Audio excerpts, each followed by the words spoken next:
کراچی میں گرنے والی عمارت کا ملبہ ہٹانے کا کام جاری ہے۔ 17 لاشیں نکال لی گئیں۔ کمشنر کراچی آج رات تک ریسکیو آپریشن مکمل کرنے کے لیے پر امید۔ مزید 8 سے 10 افراد ملبے تلے دبے ہونے کا خدشہ۔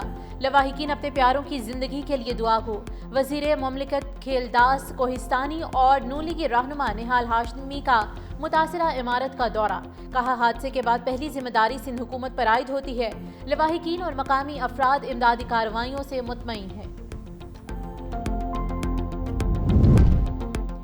ایم کیو ایم نے لیاری واقعے کا ذمہ دار سندھ بلڈنگ کنٹرول اتھارٹی کو قرار دے دیا۔ سندھ اسمبلی میں اپوزیشن لیڈر علی خورشیدی کا کہنا ہے کہ غیر قانونی تعمیرات سندھ بلڈنگ کنٹرول اتھارٹی کی ملی بھگت سے ہوتی ہے۔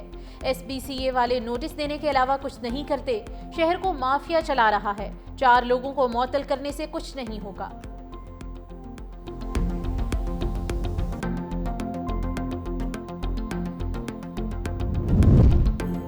کراچی ڈیولپمنٹ اتھارٹی میں مبینہ جعلی بھرتیوں کا انکشاف۔ اسکروٹنی کمیٹی نے 53 کیسز کی جانچ کے بعد 19 بھرتیاں مکمل طور پر جعلی قرار دے دی۔ رپورٹ پبلک اکاؤنٹس کمیٹی اور محکمہ بلدیات کو بھجوا دی۔ کے ڈی اے اسکروٹنی کمیٹی کی رپورٹ پر محکمہ بلدیات کی کارروائی کا انتظار۔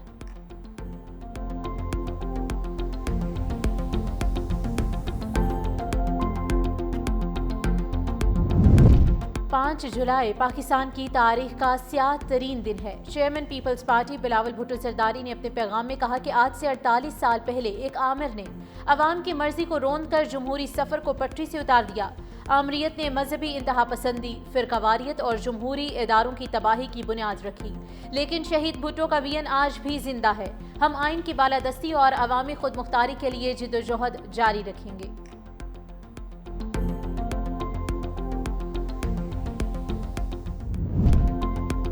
اور ملک بھر میں مانسون بادلوں کی نئی اننگز۔ اسلام آباد اور راولپنڈی میں رات کو موسلا دھار بارش۔ کراچی کے مختلف علاقوں میں بوندا باندی۔ لاہور میں کبھی بادل کبھی حبس۔ محکمہ موسمیات کی 10 جولائی تک پنجاب، کے پی، کشمیر اور گلگت بلتستان میں موسلا دھار بارشوں کی پیش گوئی۔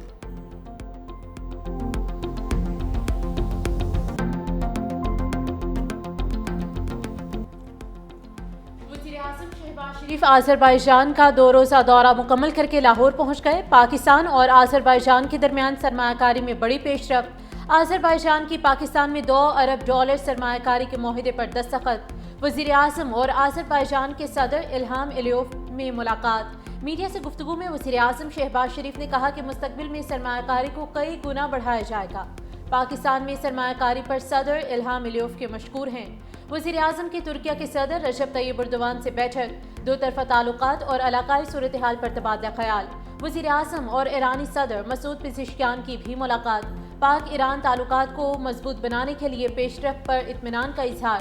وزیر اعظم کا ایران کے عوام اور حکومت کے ساتھ غیر متزلزل یکجہتی کا عزم۔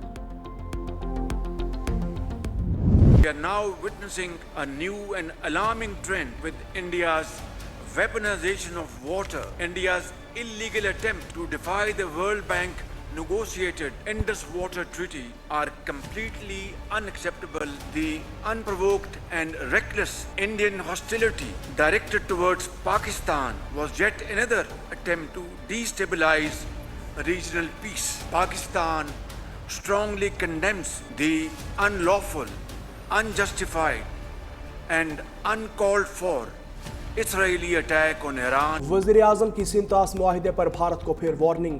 آذربائیجان میں خطاب کے دوران کہا بھارت کا پانی ہتھیار بنانا خطرناک ہے، پانی روکا تو یہ جنگ کے مترادف ہوگا۔ بھارت کو اس خطرناک راستے پر چلنے کی اجازت نہیں دی جا سکتی۔ عالمی ثالثی عدالت نے فیصلے میں بھارتی اقدامات کو مسترد کیا۔ پانی پاکستان کے 24 کروڑ عوام کے لیے لائف لائن ہے۔ پہلگام واقعے کے بعد بھارت نے غیر ذمہ داری کا مظاہرہ کیا۔ افواج پاکستان نے پیشہ ورانہ مہارت کے ساتھ اشتعال انگیزی کا جواب دیا۔ پاکستان ایران کے خلاف اسرائیلی جارحیت کی شدید مذمت کرتا ہے۔ غزہ میں قحط سالی کے باوجود امدادی کارکنان پر حملے کیے جا رہے ہیں۔ ملک بھر میں مانسون بادلوں کی نئی اننگز۔ اسلام آباد اور راولپنڈی میں رات کو موسلا دھار بارش۔ کراچی کے مختلف علاقوں میں بوندا باندی۔ لاہور کی فضاؤں پر بادلوں کا راج۔ محکمہ موسمیات کی 10 جولائی تک پنجاب، کے پی، کشمیر اور گلگت بلتستان میں موسلا دھار بارشوں کی پیش گوئی۔ پنجاب اور بلوچستان کے کچھ حصوں میں سیلابی صورتحال کا خدشہ۔ نوشہرہ اور پشاور کے نشیبی علاقوں میں اربن فلڈنگ کا الرٹ جاری۔ گلیشیئرز پگھلنے سے گلگت بلتستان اور خیبر پختونخوا میں سیلاب کا خدشہ۔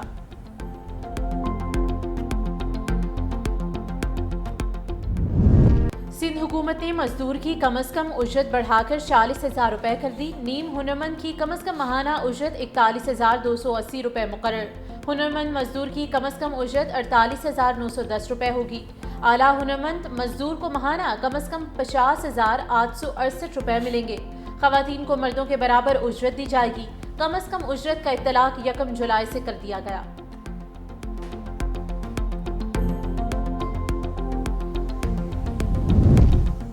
پاک پتن کے ڈی ایچ کیو اسپتال میں 20 بچوں کی اموات کا مقدمہ درج۔ بچوں کے لواحقین کی مدعیت میں درج مقدمے میں C E O health doctor Sohail M S, doctor Adnan medical officer اور 3 لیب ٹیکنیشینز کو نامزد کیا گیا۔ وزیر اعلیٰ مریم نواز نے دورہ پاک پتن کے دوران سی ای او ہیلتھ اور M S D H Q کو گرفتار کروایا تھا۔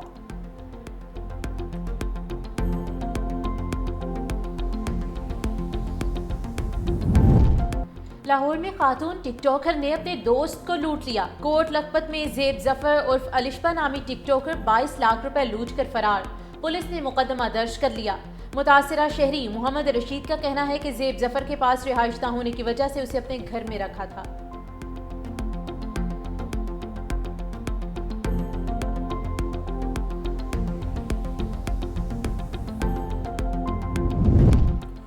صدر ٹرمپ نے ٹیکس اور اخراجات کے بگ بیوٹیفل بل پر دستخط کر دیے۔ وائٹ ہاؤس میں تقریب سے خطاب کرتے ہوئے امریکی صدر نے کہا، ہم نے امریکہ کی طاقت کو بحال کیا۔ اسٹاک مارکیٹ آج بلند ترین سطح پر ہے۔ امریکہ کو عظیم ترین بنائیں گے۔ امریکی فضائیہ نے چند روز قبل تاریخی آپریشن کیا۔ امریکی فورسز نے کامیابی سے ایرانی تنصیبات کو نشانہ بنایا۔ اب ہمارے بارڈرز پہلے سے زیادہ محفوظ ہیں۔ نیٹو پر 2% خرچ ہو رہے تھے، اب 5% ہوں گے۔ امریکی صدر ڈونلڈ ٹرمپ اور یوکرینی ہم منصب کے درمیان ٹیلی فونک رابطہ۔ یوکرین کی فضائی دفاعی صلاحیتوں کو مضبوط بنانے پر اتفاق۔ زیلنسکی نے کہا کہ امریکہ سے مشترکہ دفاعی پیداوار، خریداری اور سرمایہ کاری پر بات ہوئی۔ ڈرون اور دیگر ٹیکنالوجی پر امریکی تعاون ناگزیر ہے۔ امریکی صدر نے روسی ہم منصب ولادیمیر پوٹن سے بھی گفتگو کی تھی۔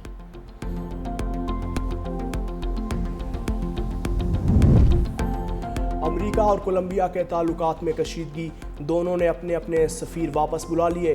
امریکی محکمہ خارجہ کا کہنا ہے کولمبیا کے بے بنیاد اور قابل مذمت بیانات پر رد عمل دیا۔ تعلقات کی موجودہ صورتحال پر مزید اقدامات زیر غور ہیں۔ دونوں ممالک ایک دوسرے پر 50% تک ٹیرف لگانے کی دھمکیاں بھی دے چکے۔ کولمبیا نے امریکہ کو مطلوب 2 باغی رہنماؤں کی حوالگی سے انکار کیا تھا۔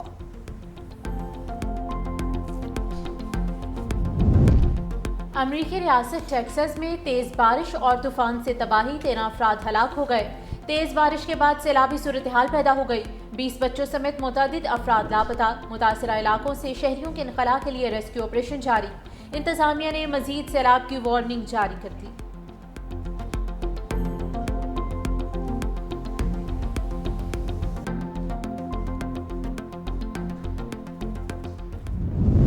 اور شیر کارگل شہید کیپٹن کرنل شیر خان کو پوری قوم کا سلام۔ پاک فوج کے بہادر سپوت کے 26ویں یوم شہادت پر ثوابی میں پروقار تقریب۔ آئی جی ایف سی میجر جنرل انجم ریاض کی مزار پر حاضری، سلامی پیش کی۔ کیپٹن کرنل شیر خان شہید نے مارکہ کارگل میں دشمن کے دانت کھٹے کرتے ہوئے شہادت کا رتبہ پایا۔ اعلیٰ ترین فوجی اعزاز نشان حیدر سے نوازا گیا۔ عسکری قیادت کا بھی شہداء کو خراج عقیدت۔ آئی ایس پی آر کے مطابق کیپٹن کرنل شیر خان شہید پاکستان کی مسلح افواج کے ہمیشہ مشعل راہ رہیں گے۔